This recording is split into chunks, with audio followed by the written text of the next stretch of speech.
uma das questões mais importantes para nós, que é a questão de, na nossa cidade, foi pioneira em um estádio de futebol, em um complexo esportivo, se tornar presídio político. E que até hoje o Exército não reconhece que ali foi um presídio político.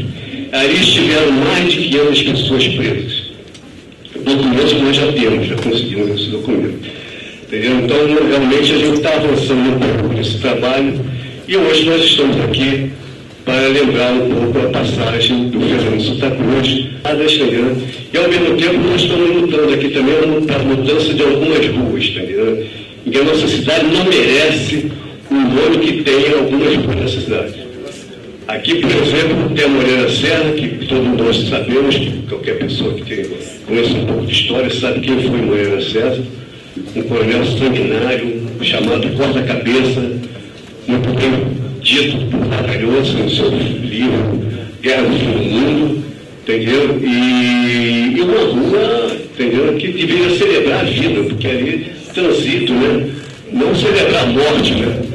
E também aqui nós temos uma rua de Milton Tavares de Souza, que foi comandante aqui militar e foi, segundo dizem aí essas pesquisas, foi um dos idealizadores do chamado Dom Costa.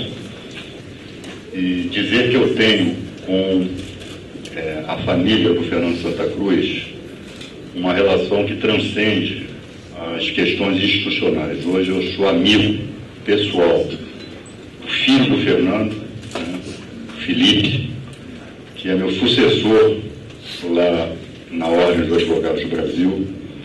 Sou amigo da mãe do Felipe, da viúva do Fernando, sou amigo do companheiro da Ana, o Edu, sou amigo do Marcelo, sou amigo da Rosalina, sou amigo da Dora, já estive com Dona Eusita, então isso para mim é um motivo de orgulho e de uma atenção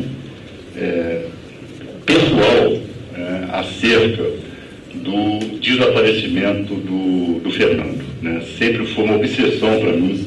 E vocês sabem, vocês devem estar acompanhando o noticiário das últimas semanas, nós tivemos contato com uma figura que emergiu das trevas e foi se não talvez o principal agente da repressão naquela época, que é o coronel reformado Paulo Malhães. Ele foi o organizador e o principal operador, coordenador da Casa da Morte em Petrópolis. E, em relação à Casa de Petrópolis, ele diz que, palavras dele, o Doicode estava vendo o Doicode estava sendo muito demandado, já estava entupido, não estava dando vazão. Essa foi a expressão que ele usou. O Doicode não estava dando mais vazão. Então, nós concedemos, ele concedeu a montagem de uma estrutura paralela fora das dependências do Estado. Eu perguntei para ele, nós perguntamos para ele, Fernando Santa Cruz e Eduardo Collier. Ele disse que não lembrava. Não lembro. Não lembro de ter passado pelas minhas mãos. Aquele relato que o Cláudio Guerra fez, isso é um fanfarrão, isso é invencionice, isso nunca aconteceu. Não foi assim que aconteceu. Não era assim que nós operávamos. Sarcasticamente disse que nós podíamos cavucar o Brasil todo. Olha, pode buracar o país por aí que você não vai achar ninguém. Nós resolvemos isso. Uma das minhas atribuições era resolver, ele usou um termo que eu não vou usar aqui, a sujeira que esses idiotas fizeram. Quem foi morto depois disso, os procedimentos eram decepar os dedos das mãos, arrancar faca, arcada dentária, para não haver identificação posterior, dar-se um talho de ponta a ponta aqui no abdômen, né, para que negócio de gases, né, que pudessem fazer com que o corpo, né, fosse puxado para cima, e se adotava a técnica lá das pedras com peso proporcional e segundo ele, assim se fez assim se operaram os desaparecimentos de presos políticos, perseguidos políticos naquela época. Então, eu repito, nós não podemos, eu não quero ser porta-voz desse cidadão, né? Esses indivíduos, eles vicejaram na mentira, na sombra, nos pântanos, né? Por todo esse tempo. Então a palavra deles não pode ser atestada como verais, como verdadeiras, né? Porque eles não merecem credibilidade. Nós não temos condições de dizer que ele está mentindo, não temos condições de dizer que ele está falando a verdade. Então, para encerrar aqui, o que eu tenho dito é que quem tem que vir a público agora, já era para ter vindo há muito tempo, mas agora mais do que nunca, é o Estado brasileiro. O Estado brasileiro, o comandante do Exército, o ministro da Defesa, tem que vir a público e esclarecer de uma vez por todas o que aconteceu. Já se tornou uma perversidade, já se tornou uma crueldade. Quando se deu a notícia de que Rubens Paiva teria desaparecido dessa forma, a filha dele, a Vera, numa atitude absolutamente lógica, atitude humana, disse: olha, sentiu um peso nas nossas costas. Agora a gente sabe que nós não temos mais que procurar o nosso pai. Talvez tenha sido até uma precipitação, mas é o peso que as famílias também querem tirar. E toda essa história que tá nesse conjunto, a gente nós criamos a medalha Fernando Santa Cruz de Direitos Humanos, que a gente queria dar pela primeira vez na história aqui hoje 2 medalhas. E a primeira eu queria pedir ao João que pudesse entregar para a Comissão da Verdade do Rio, o nome do Adil da Luz aqui, para a gente abrir essa prova histórica da medalha de Direitos Humanos de Fernando Santa Cruz.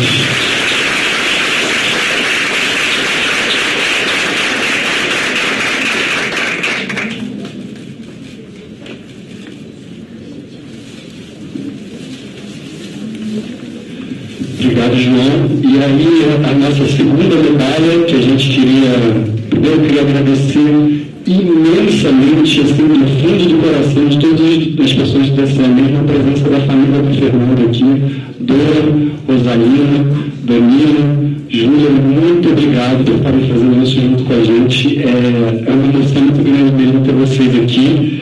E aí a gente queria pedir para você ajudar a gente a entregar a medalha Fernando Santa Cruz de Direitos Humanos para a dona Elzita, mas a gente queria entregar no nome da Dora, que se você pudesse vir aqui e receber a medalha na sua família, a gente agradece muito.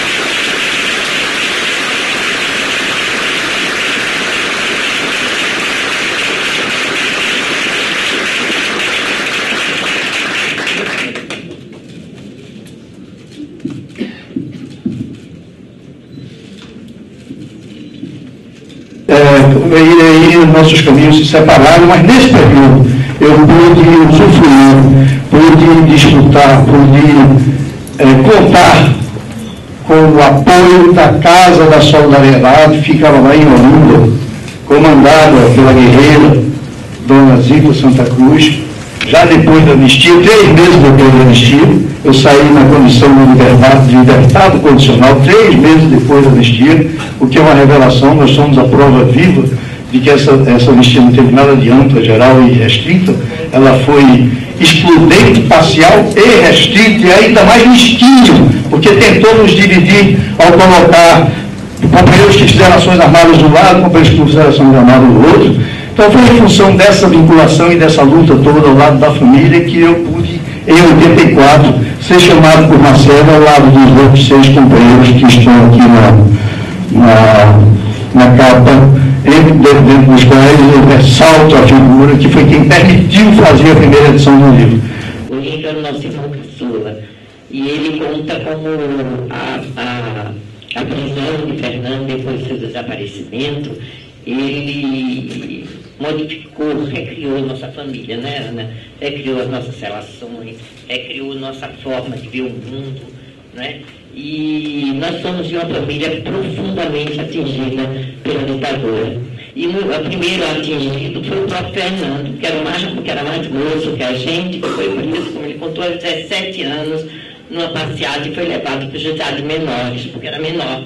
E lembro meu pai buscando ele, dizendo, mas que golpe é esse, que negócio é esse de revolução que pega menino que ainda usa fralda? Né? Era a ideia que meu pai tinha naquela... Eu fui preso em 1971, na minha casa, num apartamento no Rio de Janeiro, eu estava no Rio de Janeiro já. Fui preso e passei por todos os tipos de tortura que vocês imaginam, que não era uma coisa que estivesse acontecendo só comigo. Acontecia com o Chico, acontecia com todos os companheiros que eram presos. Eu cheguei na delegacia e fui imediatamente, no primeiro momento eu até achei que era possível reagir. Aquilo lá, e ele disse, tira a roupa. Eu digo, não, tiro, né? Tiro a roupa. Como não tira? Me rasgaram a roupa, me amarraram na cadeira, me estereotiparam na vagina, e aí fizeram com todo mundo. Eu não tinha nem pensado em falar isso, pensei em falar isso quando vi aqui a Comissão da Verdade em Niterói. Nesta cidade eu fui torturada. Nesta cidade eu tenho companheiros que até hoje não se localizou. Cabe às comissões da verdade registrar isso nessa cidade. Para julgar a lei da anistia. Porque é absurdo que a lei da anistia continue dizendo que ela é um problema. Ela não pode ser revogada, né? Claro que não pode ser revogada, porque se revogar uma lei, vocês são todos de direito, sabem que ela não terá efeito retroativo. Se a gente revogar o artigo lá, não pegaremos os torturadores. Nós temos que reinterpretar. Crime conexo, eu fui torturada como vocês, e com isso os meus torturadores podem, já de antemão, serem absolvidos. Isso é absurdo, é uma aberração jurídica, né? Eu acho. E acho que a gente precisa interpretar isso, é uma aberração política, entender assim. Porque isso leva que os torturadores, em cima disso, se auto-anistiem. Né? E a questão do crime contínuo. O crime cometido contra meu irmão existe até hoje. Enquanto a gente não achar o corpo dele, o crime existe, ele não é jamais prescrito, além de ser crimes contra a humanidade e lesa humanidade. Então, eu quero que o Estado reconheça, sim. Sei que isso é uma questão de Estado, mas perdão, não. Desculpas, não. Reconhecimento que foi, aconteceu e bateu e era uma coisa de exceção, não. Nós queremos o reconhecimento desses crimes como crimes de lesa humanidade. E queremos os criminosos na cadeia, por não termos destruído o arcabouço da repressão que temos hoje. Os amarildos, e temos hoje uma política de segurança que quer retomar a lei de segurança, e temos assassinatos, o que eu passa hoje, nesse momento, se pudéssemos ter uma visão, mulheres como eu, meninas como eu não, né? Como eu era naquela época, não. Meninas pobres, negras, da periferia das cidades, são penduradas em pau de arara, são desrespeitadas, são mortas, seus cadáveres são ocultados. Isso vai continuar a acontecer se simplesmente o Brasil pedir desculpas a nós. Eu não desculpo.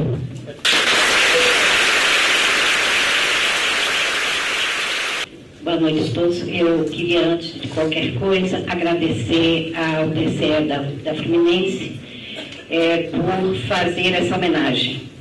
O DCE fez homenagem aos 25 anos, né, 25 anos sem Fernando, e agora está fazendo, de novo, homenagem 40 anos do Fernando.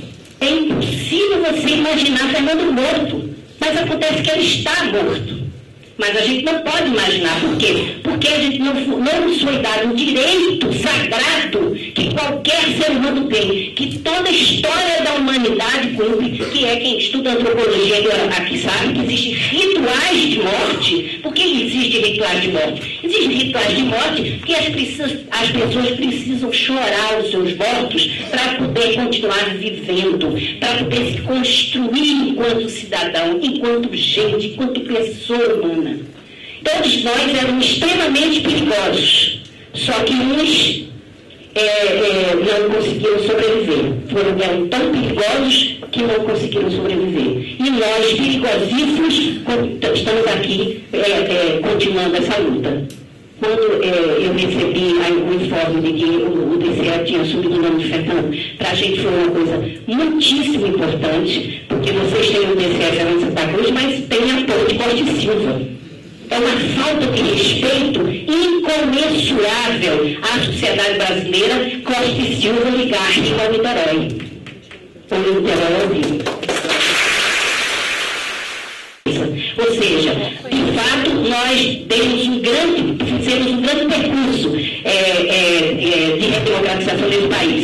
Fruto muito da luta que a gente travou na década de 70 e 80. Mas ainda falta muito a ser feito para consolidar a democracia, para que a gente possa, de fato, se orgulhar do país que a gente tem. E que a gente, de passo, possa passar para os nossos filhos, os nossos descendentes, um país verdadeiramente democrático. Muito obrigada.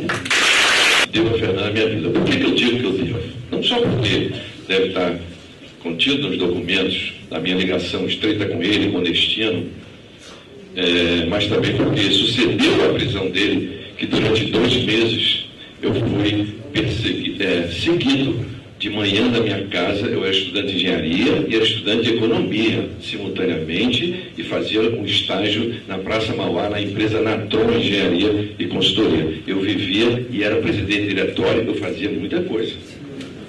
E era amigo do Fernando, que era um militante que não deixava a gente parado. Então tudo isso foi sucedido porque eu fui perseguido da minha casa, de manhã cedo até de noite, quando eu voltava. E aquela moça, que não é tão moça hoje, minha irmã Carol, levanta o braço, Carol, você tinha 15 anos, minha irmã mais nova, ela ficava em cima do muro me esperando às 10 horas. Se o senhor não chegar, avisa meu pai e minha mãe que a coisa ficou esquisita. Era prestes a ser preso. Só não fui preso porque esses que morreram não me entregaram. Então, eu queria, minhas primeiras palavras, eu nunca falei isso, muito menos publicamente, mas as minhas primeiras palavras é para você transmitir à sua mãe, a todos os parentes que estão aqui, que Fernando me salvou. Quando a gente colocou o nome de Fernando Santa Cruz no Diretório Central dos Estudantes, né, que pela primeira vez com a nossa chapa teve eleição direta, porque o Decreto-Lei 477 impedia, né, e a gente foi no peito na raça uma eleição e conseguimos assumir, né, conseguimos o consenso de todos os diretórios, e eu acho que no final das contas, essa reunião leva a gente a uma conclusão muito simples. Nós, naquele momento de 1979 e 80, que foi a nossa gestão, nós cumprimos o nosso papel histórico, que foi nomear o DCE como Fernando Santa Cruz e tornar o indivíduo que tinha sido morto e desaparecido pela ditadura militar conhecido de muita gente, que tinha essa informação, né? Fulano morreu, fulano caiu, não, isso não existia, era tudo escondido. E a gente conseguiu fazer uma denúncia que 35 anos depois que a gente deu o nome dele ao DCE, motiva essa reunião, né? Claro que a nossa parte é meramente complementar, mas como a história é composta de pequenas coisas, nós temos os fatos grandes, mas temos os pequenos também.